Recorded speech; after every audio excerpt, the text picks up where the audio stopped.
শরীর খারাপ লাগলে কিচ্ছু ভালো লাগে না। সারাদিন বাড়িতে শুয়ে শুয়ে আর কত কাটানো যায়, একদম ভালো লাগছিল না। সন্ধেবেলা যখনও বাড়ি আসলো বললো চলো তোমাকে একটা সুন্দর জায়গায় নিয়ে যাই। এসে দেখি আমি তো সারপ্রাইজ, এখানে তো মানে হনুমান জয়ন্তী ছিল আর হনুমান পুজো উপলক্ষে সুন্দর আয়োজন এখানে সন্ধেবেলা ছিল। আসলাম দুজনে, আসার পর প্রণাম করলাম, এখানে সুতো বাঁধলাম হাতে। আর কোথায় কোথায় তোমাদের আমি জানালামই না যে এই মন্দিরটা কোথায়। এটা আমাদের পাশেরই একটা গ্রাম, চা বাগানের মাঝখানে আদিবাসী এলাকায় এই মন্দিরটা। খুবই ভালো লাগে এই মন্দিরটায় এসে। এর আগেও আমি এসেছি কিন্তু এই পুজোতে কোনো দিন আসিনি, এবার ভাগ্যে ছিল বলে আসতে পারলাম। তো যাই হোক, তারপর প্রসাদ নিলাম, এখানে দুজন একটু বসলাম। আর আমি বসে বসে মানে ভাবছি যে শরীরটা কী করে ঠিক হবে।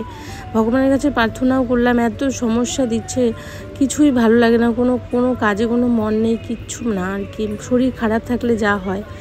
তো তারপর এই যে দেখো বাচ্চাগুলোকে এখানে সাজাচ্ছিল, হনুমান, সীতা, রাম সবাই সেজেছে, কি ভালো লাগছিল ওদেরকে আমার দেখতে। ওদের একটা ফটো তুললাম, ভিডিও করলাম। তারপর এখন বাড়ি ফিরছি। আর বাড়ি ফেরার পথে চোখে পড়লো সবাই প্রসাদ নিয়ে যাচ্ছে। তো আমরাও ভাবলাম যে যাই তাহলে প্রসাদ নেই। আর গিয়ে দেখি যে এই লম্বা লাইন, এই যে দেখো কত বড় লাইন। কিন্তু প্রসাদ পেতে গেলে তো একটু কষ্ট করতেই হবে। প্রায় 15-20 মিনিট লাইনে দাঁড়ানোর পর আমাদের লাইনটা এলো আর প্রসাদ ফাইনালি পেলাম। আর এই যে এখন প্রসাদ দুজনে মিলে নিলাম। তোমাদের মিনি ব্লগটা কেমন লাগলো? ভালো লাগলে লাইক কমেন্ট করে পাশে থেকো বন্ধুরা। টাটা।